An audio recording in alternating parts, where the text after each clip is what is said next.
Николай с детства был нелюдим и замкнут. Отца своего Коля никогда не знал. Братьев и сестер у него не было, а были только мама и бабушка, которые его очень любили и воспитывали его по-своему, по-женски. Маленький Коля ни с кем из ребят не дружил, предпочитал одиночество и уединение. Он много читал и жил в каком-то своем мире. С годами не стало бабушки, а потом и матери.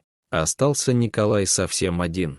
Семьи в силу природной застенчивости создать ему не удалось. Но это его совсем не тяготило, были у него книги и мечта завести собаку. Как-то по телевизору увидел он передачу про собак породы алабай. «Вот такую и только такую собаку я хочу», — подумал Николай. Он стал искать, где можно купить такого пса, потому что в то время собак этой породы в их краях не было. Он нашел заводчика алабаев в соседней области, но оказалось, что собака очень дорогая.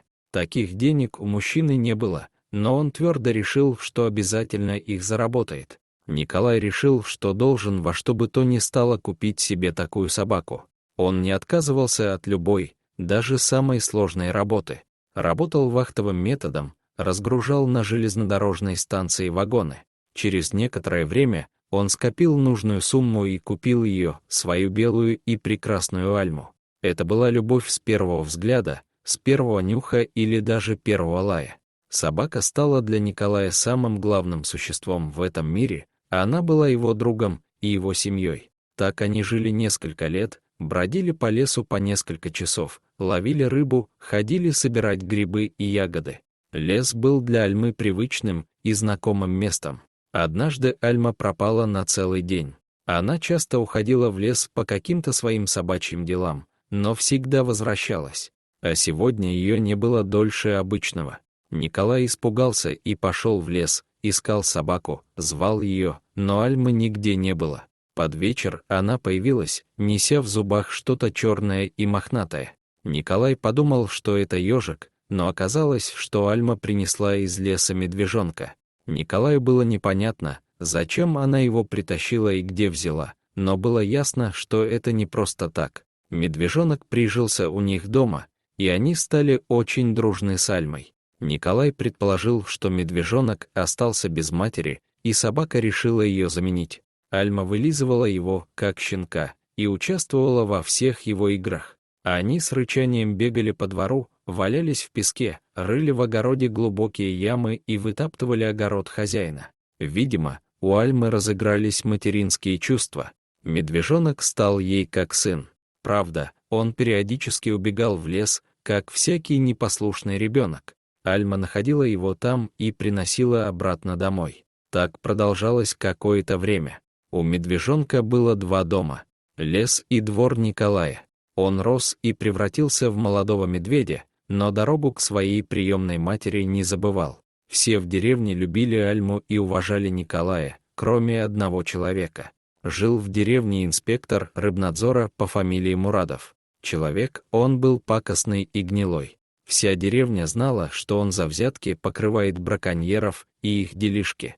Где надо, глаза закроет и на сети, противозаконно поставленные, и на ловлю рыбы в неустановленные сроки, а также прикрывал браконьеров, которые охотились на животных вне сезона. Люди жаловались на него начальству, но, видимо, у инспектора где-то наверху были знакомые, и все ему сходило с рук. За это он ненавидел всех жителей села, а особенно Николая с его собакой. Они постоянно мешали ему совершать свои темные дела. Мурадов частенько в пьяном виде хватался за ружье и кричал, что убьет Николая вместе с его собакой. Люди его успокаивали, но считали эти угрозы несерьезными, и что это алкоголь говорит в нем. Построил Мурадов себе огромный дом, оградил его высоченным забором, построил баню, в огороде были огромные теплицы с подогревом и освещением. Откуда такое богатство и роскошь, было понятно всем жителям, но ничего не могли с этим поделать. Как-то вечером у Мурадова гуляла шумная компания. Дружки, такие же инспекторы, приехали из других районов. Жарили шашлыки, орали песни, громко спорили и ругались. Веселье шло полным ходом, когда Николай вдруг услышал отдаленный звук выстрела на другом конце деревни. Альмы нигде поблизости не было. Сердце Николая дрогнуло, предчувствовав что-то нехорошее. Он бросился к дому инспектора, застав такую картину. Мурадов, пьяный, бегал по улице и размахивал ружьем. На траве лежала раненая собака. «Я же обещал, что убью тебя или собаку. Вот видишь, я сдержал свое слово», — орал Мурадов. Дружки пытались его успокоить, отобрали ружье и затолкали в дом. Николай дотащил раненую собаку домой. Рана, к счастью, оказалась не смертельная. Несколько недель Николай лечил Альму, выхаживал свою любимую собаку. В это же самое время медведь приходил несколько раз к своей приемной матери, но не застав ее, с недовольным ворчанием уходил в лес. Альма вскоре поправилась и потихоньку начала выходить во двор. Еще совсем слабая, шатаясь, она ходила вокруг дома и громко выла в сторону леса.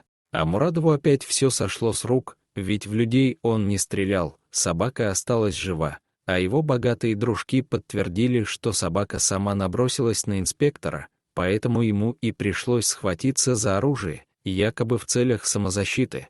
Николай теперь жил только одной мыслью — как отомстить Мурадову за свою собаку. Он, конечно, понимал, что ненависть порождает только ненависть, да и Альма уже почти восстановилась, но он никак не мог простить Мурадова. Но то, что произошло дальше в этой истории, вся деревня до сих пор рассказывает всем приезжим и гостям этих мест. Как-то раз Мурадов с семьей уехал на несколько дней в город погостить к теще. И как раз в это самое время на территорию его усадьбы пришел похозяйничать наш медведь. Он сломал добротный забор инспектора, вошел на территорию, втянув несколько раз носом воздух, он громко рыкнул и принялся за работу. Он начал крушить имущество инспектора, которым тот так гордился и долго наживал нечестным трудом. Сначала был сломан в нескольких местах забор, выбиты окна у бани. Затем медведь принялся за окна первого этажа дома и крыльцо. Еще зверь растоптал и разрыл хозяйские грядки, выдернул все растения и цветы. А потом произошло самое интересное. Медведь вырыл яму прямо у самой калитки и наполнил ее отходами своей жизнедеятельности. В общем, сделал эту яму своим природным туалетом. На следующий день, поздно вечером, возвратился инспектор с семьей домой. Открыл калитку, сделал шаг, да так в яму с медвежьими фекалиями и провалился. Руку сломал, с перепугу ничего не понял. Выползая из ямы, мужчина истошно орал от боли и испуга. Жена вызвала скорую. Медики приехали быстро и застали всю эту картину во всей красе. Жители деревни, узнав о случившемся, только посмеивались и злорадствовали в душе. Слава богу, что месть медведя была совсем не страшная, а скорее смешная, и это даже было еще позорнее для мерзавца Мурадова. Дорогие зрители, если вам понравилось это видео, то ставьте лайк и подписывайтесь на наш канал. До свидания.